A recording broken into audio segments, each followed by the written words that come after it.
आम पब्लिक है 10 साल से ही सब्र कर रही है। मोदी जी आंख बंद करके बैठे हैं, उन्हें कुछ नहीं दिखाई देता। मोदी जी को सिर्फ ये दिखाई देता है कि हाँ हिंदू और मुसलमान, इसके अलावा उनको कुछ नहीं दिखाई देता कि बस हम लोग जो शीला दीक्षित जी की सरकार में थे, हमें पता है इस प्रदूषण को कैसे रोका गया था। वही जमाना है, वही महीने हैं, वही समय फसल कटती है, पाली का समय होता है, मगर क्या कारण है कि ये उसको कंट्रोल नहीं कर पाए। हर साल यही परेशानी होती है कि भाई पोल्यूशन होता है, इतना जबरदस्त पोल्यूशन होता है कि लोगों का जीना मुश्किल हो गया है। सांस नहीं लिया जाता लोगों से, घरों में बंद हुए हुए। और एस्थमेटिक पेशेंट्स की तो ये हालत है कि मतलब किस तरीके से वो वक्त काटते हैं वही जानते हैं। जहां पॉल्यूशन है वहां केजरीवाल है, जहां केजरीवाल है वहां पॉल्यूशन है।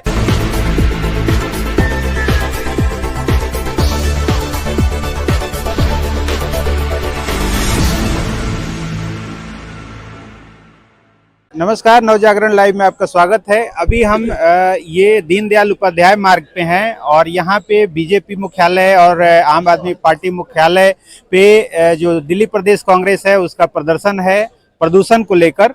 और यहाँ पे भारी संख्या में जो कांग्रेस कार्यकर्ता हैं वो हमारे साथ हैं। आज हम इस दिल्ली का जो दम घोटू, जिसे दम घोटू कहें और ये कहें कि दिल्ली को सांस लेने में, दिल्ली और देश को सांस लेने में जो दिक्कत हो रही है, उसके लिए साउथ दिल्ली के हमारे पूर्व सांसद आदरणीय रमेश कुमार जी के नेतृत्व में हम आज दिल्ली प्रदेश कांग्रेस कमेटी के अध्यक्ष आदरणीय अरविंदर सिंह लवली जी के नेतृत्व में हम यहाँ प्रदर्शन में शामिल हुए हैं। और आप खुद महसूस कर रहे हैं कि आज दिल्ली में जिस तरीके का माहौल है, जिस तरीके में कभी दिल्ली ने सोचा नहीं होगा कि दिल्ली अपने आप तड़प रही होगी, दिल्ली के लोग तड़प रहे होंगे। दिल्ली को सांस की आवश्यकता जो लेने की थी वो सांस नहीं मिल पा रही है, बच्चों को सांस नहीं मिल पा रही, बुजुर्गों को सांस नहीं मिल पा रही, बड़ों को सांस नहीं मिल पा रही है। ऐसी दिल्ली का सपना देश और दिल्ली के लोगों ने कभी नहीं देखा था। ये दोनों सरकार नाटकबाजी कर रही है। दिल्ली के लोगों की जीवन के, दिल्ली के लोगों की सांसों को बचाने का इनकी तरफ से कोई ठोस कदम ये नहीं उठा पा रही है ये सरकारें। उसके विरोध में आज अरविंदर सिंह लवली जी के नेतृत्व में हम यहाँ इस प्रदर्शन में शामिल हुए हैं। और मैं आपके चैनल के माध्यम से अरविंदर सिंह लवली जी के नेतृत्व में ये कहना चाहता हूं कि ये अगर सरकारें दिल्ली और देश में काम नहीं कर रही हैं, लोगों की जिंदगी को नहीं बचा पा रही हैं, उनको सांसें नहीं दे पा रही हैं, तो तुरंत ऐसी सरकारों को दिल्ली और देश में रहने का अधिकार नहीं है। जी, लगातार कई सालों से ये हो रहा है और यहाँ पे जैसे देख रहे हैं अभी फिर से स्कूल बंद कर दिए गए हैं। हर साल ये मामला आ रहा है और पराली का एक वो दिया जा रहा है कि पराली जलने के कारण हो रही है। पराली तो एक बहाना है, इसके लिए असली जिम्मेदार केंद्र और दिल्ली की सरकार है। और इन सरकारों ने कभी भी कोई ठोस ऐसा प्रयास नहीं किया जिससे कि दिल्ली के निवासियों की जान बचाई जा सके। दिल्ली के निवासियों को केंद्र और दिल्ली सरकार द्वारा, केजरीवाल सरकार द्वारा भगवान के भरोसे छोड़ दिया गया है। सांस लेने में कितनी लोगों को दिक्कतें आ रही हैं, किस तरह की बीमारियों से लोग जूझ रहे हैं। अगर कोई दिल्ली निवासी ये कहे कि सरकार हमारे लिए कोई कदम इस तरह का उठा रही है जिससे कि हम इस तरह की जो प्रदूषण से अब निजात पा सकें, तो वो एक तरह से बिल्कुल असत्य है, झूठ है।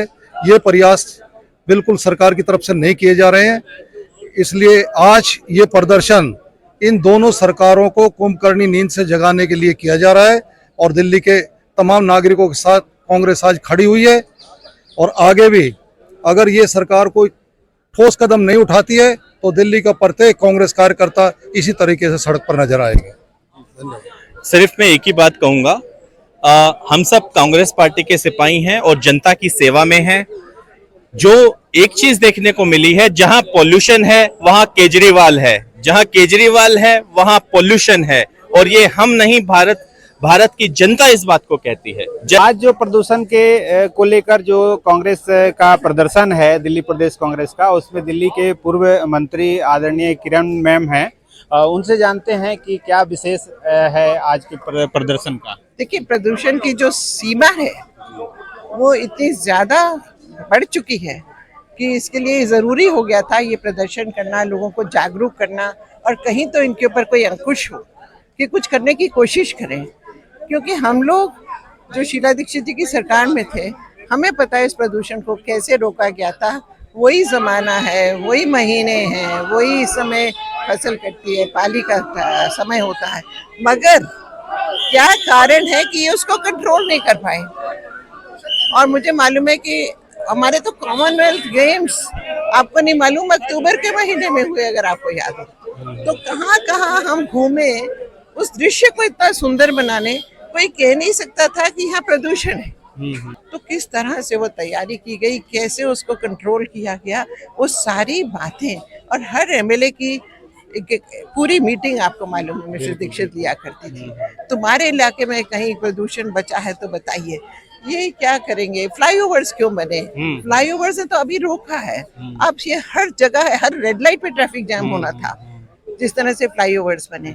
जो कुछ दिल्ली ने किया वो उस समय किया, उसके बाद सब नींद में है। तो दूसरी सरकार जो है सीएनजी की एंट्री हुई, आप सोचिए। और ये आपने बिल्कुल सही याद दिलाया कि सीएनजी की एंट्री हुई, तो वो जो प्रदूषण को कंट्रोल करने के लिए वीमेन बिजनेस के हमें काम करना है।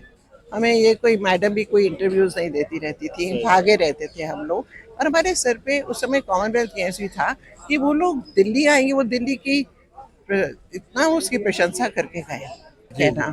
तो वो जो समय था, अगर तब की सरकार कर सकती है और जनता के प्रति उत्तरदायी है और राष्ट्र के प्रति उत्तरदायी है, जिसने इन खेलों का आयोजन किया और उसके बाद और उससे पहले भी, तो अब की सरकार क्यों सोई हुई है। हमारा प्रश्न है, लोगों को मार रही है जिंदा। चलिए, बहुत बहुत धन्यवाद। क्या प्रदर्शन आज चल रहा है प्रदूषण को लेकर, उसमें प्रियंका जी हमारे साथ हैं और जो बाकी महिला टीम है लवली जी हैं, और तो इनसे जानते हैं कि क्या विशेष मुद्दा रहा और आज का क्या निष्कर्ष रहा, आगे क्या होगा इस प्रदूषण को लेकर। देखिए, सबसे बड़ी प्रॉब्लम ये है कि जो गूंगी बहरी सरकार है, इनको ना तो कुछ दिखाई देता है ना कुछ सुनाई देता है, वो कुछ कार्रवाई करते ही नहीं है। हर साल यही परेशानी होती है कि भाई पोल्यूशन होता है, इतना जबरदस्त पोल्यूशन होता है कि लोगों का जीना मुश्किल हो गया है, सांस नहीं लिया जाता लोगों से, घरों में बंद हुए हुए। और एस्थमेटिक पेशेंट्स की तो ये हालत है कि मतलब किस तरीके से वो वक्त काटते हैं वही जानते हैं। हॉस्पिटल में कतार बढ़ती जा रही है दिन पे दिन। आपसे पूछा जाए, ये हर साल जब ये परेशानी हो रही है तो ये लोग क्यों नहीं कार्रवाई कर रहे हैं? ये प्रोटेस्ट हम इसलिए कर रहे हैं, लोगों को, ये जो सरकार है इनकी आंखें खोलने के लिए कि भैया इसके ऊपर कुछ करो।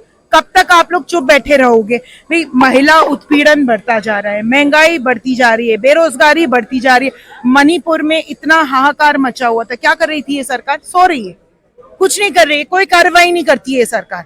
अब इनको होश में आने की जरूरत है, नहीं हैंडल हो रहा है इन लोगों से तो इनको बोलिए कि रेजिग्नेशन दे दे, अपना इस्तीफा दे दे। हर साल इसका बहाना, पराली का बहाना बनाया जा रहा है, बच्चों के स्कूल तक बंद कर दिए जा रहे हैं, फिर से स्कूल बंद हो गए हैं।